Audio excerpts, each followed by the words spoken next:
En 1492, en el primer viaje de Cristóbal Colón, fue que descubrió la isla de Cuba. Y justamente a lo largo de los años, la migración española por un lado y la africana por el otro hicieron de Cuba una tierra de muchísima interconexión cultural. Y de eso es que vamos a hablar hoy con Shilan, que nos recibe aquí. Shilan, gracias por No, gracias a recibirnos. ustedes por invitarme. Es así, ¿no es cierto? La cultura cubana tiene mucho de África, mucho de España, una mezcla así como muy grande. Sí, en realidad depende, o sea, siempre la cultura cubana la tenemos que seccionar en periodos de tiempo, ¿no? Ajá, O sea, la primera parte es la cultura aborigen, que lamentablemente fue destruida en los destruida, primeros claro. años de la colonización. Y se rompió a partir de ahí el intercambio entre todos los países, entre todas las regiones realmente que colindaban con Cuba. O sea, Ujú. nosotros teníamos mucha influencia de México, sobre todo del Caribe mexicano, mucha influencia de la Amazonía, teníamos mucha influencia de las otras islas. De hecho, se plantea que nosotros no teníamos aborígenes reales, los aborígenes nuestros son típicos de la Amazonía. Claro, Sí, o que sea, llegaban a la que isla. llegaban a la isla. Pensemos de que siempre, primero que no había inmigración, y segunda, que se montaban en una canoa y para donde Pasaban, llegaran. Y claro. si ahí les gustaba y tenían las condiciones climatológicas y territoriales, se quedaban y listo. Entonces, bueno, después aparece, a partir de la colonización, aparece un poco la influencia española en la cultura cubana. Ujú. Después, a partir de la influencia española, viene la árabe y toda la mediterránea, Claro. ¿sí? Que de hecho tenemos una predilección por el azúcar debido a los árabes. Ujú. Después aparece, a partir de los años 1900, aparece lo que es aparejado con la enmienda Platt, que fue Estados Unidos, y Ujú. por obviamente la razón, aparece la francesa y parte italiana, también hubo una parte en el medio de esa que están los asiáticos, por eso... Claro, eso te iba a decir que me había llamado mucho la atención. Ujú. Es un dato que no sabía cuando empecé a leer para preparar. Mucha influencia china en Sí, la cultura sí, cubana. sí, sí. Somos el Incluso en la único... música también. Sí, la corneta china es Claro. la típica de la comparsa cubana. Bueno, el tema es que somos el único país en el mundo que tenemos un barrio chino sin un chino. O sea, porque los chinos llegaron, se dice que los trajeron dominados para que se metieran en las guerras mambisas Ujú. y después no pudieron volver. Claro. Entonces hicieron toda una colonia bastante importante, pero se mezclaron. Y de golpe tenemos a negros mezclados con chinos, o sea, mujeres negras con rasgos chinos y de ojos verdes por la inmigración europea. Entonces es una mezcolanza bastante importante.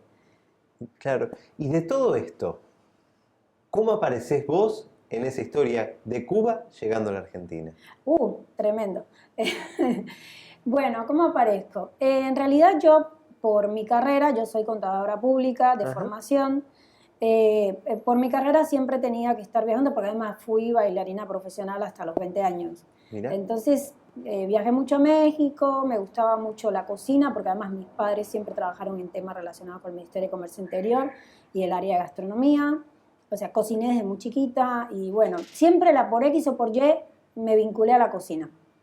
Cuando en uno de los tantos viajes que regreso a México, de México a La Habana, digo, me encantaría recorrer más países. O sea, siento que como isleña me quedaba chica la isla. Ajá.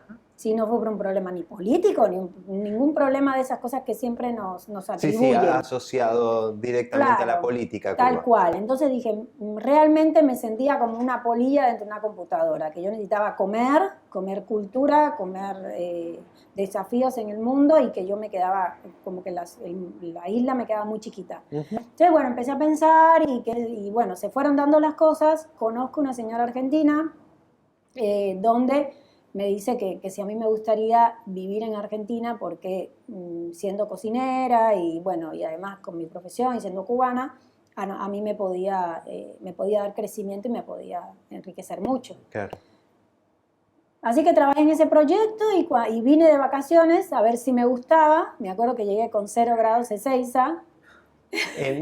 ¿Vos Salí- saliste en verano? Salí en junio, Claro, un 28 de junio, en Es pleno la verano. sorpresa de todos los que están del hemisferio norte al hemisferio sur, llegar a Buenos Sí, Aires con mucho frío, el recuerdo que no, es muchos la tienen. sorpresa de todo el mundo, porque tenemos, o sea, tenemos la cabeza diagramada en que si aquí hay calor, aquí hay calor. Claro. No pensamos que por el cambio del hemisferio hace que cambie el clima.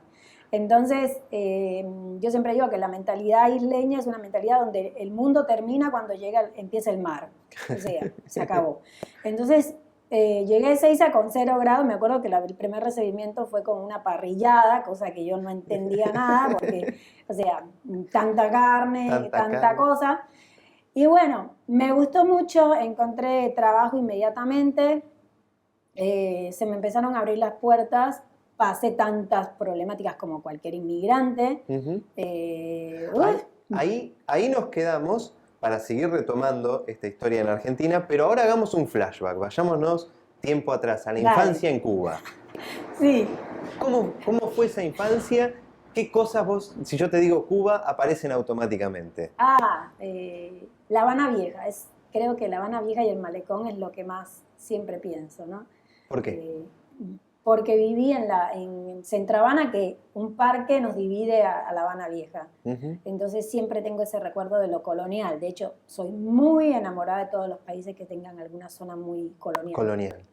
Sí, creo que ese es como el lugar, o sea, que me encantaría siempre estar. Y más que tenga el mar cerca. Si Ujú. tiene el mar cerca, ya es como que me Más parece todavía. más todavía. Si Colonia me parece maravilloso, por ejemplo. Claro. Que si bien no tiene mar, tiene un río. Tiene el río, claro. Es la misma Eso en impronta. cuanto a la ubicación geográfica, Sí. pero aromas, colores, sabores, juegos, ¿hay algo que vos digas, acá hay recuerdos, hay cosas Aromas tengo muy asociada al pasto, a la lluvia. Ajá. O sea, siempre en Cuba pues, llueve sobre las 4 o 5 de la tarde, que hay una llovizna pequeña y después vuelve la rutina, ¿no? Sale el sol y todo lo normal.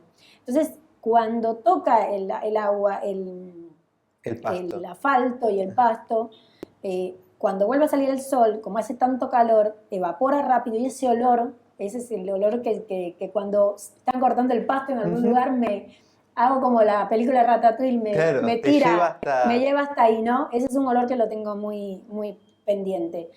Y el olor, los condimentos, o sea, los condimentos. Si bien en la casa de mi abuela viene de una familia campesina, donde el campesino es muy básico, el campesino cubano es muy básico en su alimentación.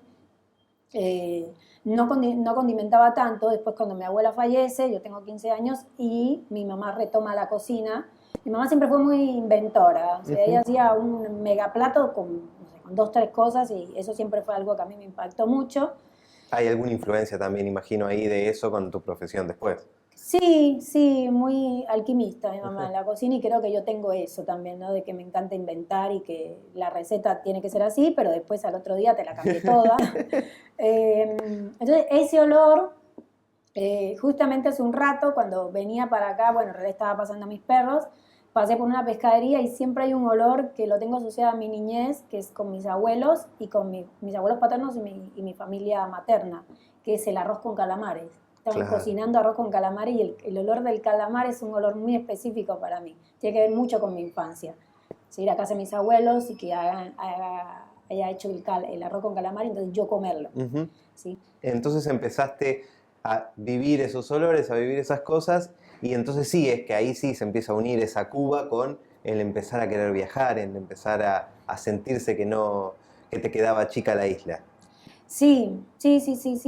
Aparte, ya te digo, siempre fui muy, como muy investigadora, muy inquieta, o sea, cosa rara, porque generalmente dicen que los hijos únicos son más tranquilos, y bueno, yo soy una hija única muy atípica. Entonces, bueno, sí, me encantaba preparar. Y además leía muchas revistas de otros lugares, que por ahí a veces le regalaba a mi papá, a mi mamá.